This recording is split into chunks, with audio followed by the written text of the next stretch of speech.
that even in the fight of corruption in Nigeria, if we have to bring our culture and tradition to bear in the fight of corruption, corruption will stop in Nigeria. Hello dear friends. A few days ago I was coming by here to do my exercises and I noticed that there was a newly bought transformer along the road next to a church.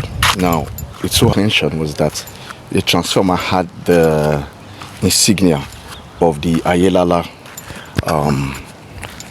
cult. It's like a religious cult, and this religious cult are often used to enact courses and to enact justice and all that, and it's very prevalent here in Benin City and in southern parts of Nigeria where this deity is consulted.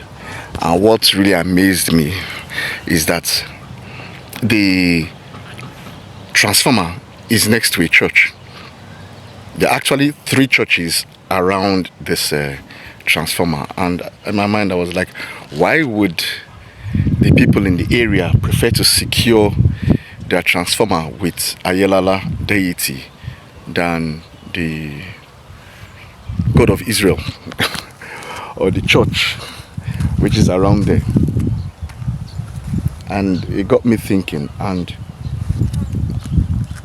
when I started thinking about it, you know, the Ayelala, if you read about her, there's some story about her that she was accused falsely and buried alive or killed, and you know, and after that time she became an Orisha, and people normally consult her to enact justice and all that stuff. And it made me think about the goddess of maths, the 42 laws of maths,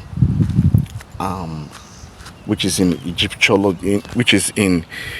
mythology, and about Themis, which is that statue you see in the courts, which is also a female.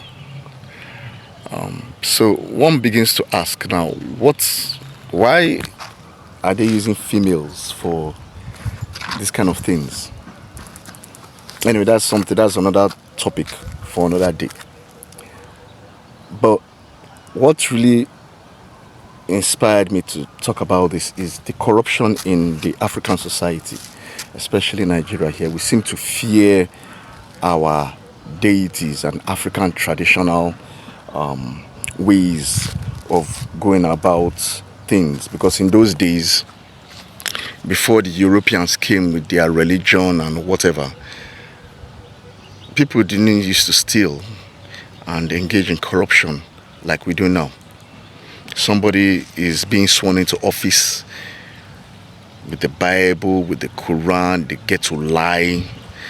People get to lie in the name of God and nothing happens. But if you lie in the name of some of these our African deities, there's instant judgment.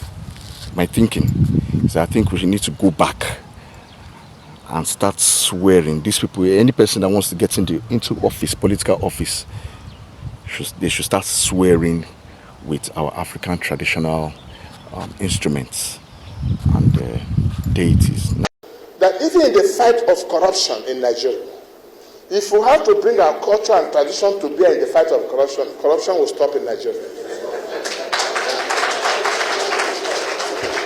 For as long as we keep fighting corruption using the white man's method, corruption will not come to an end.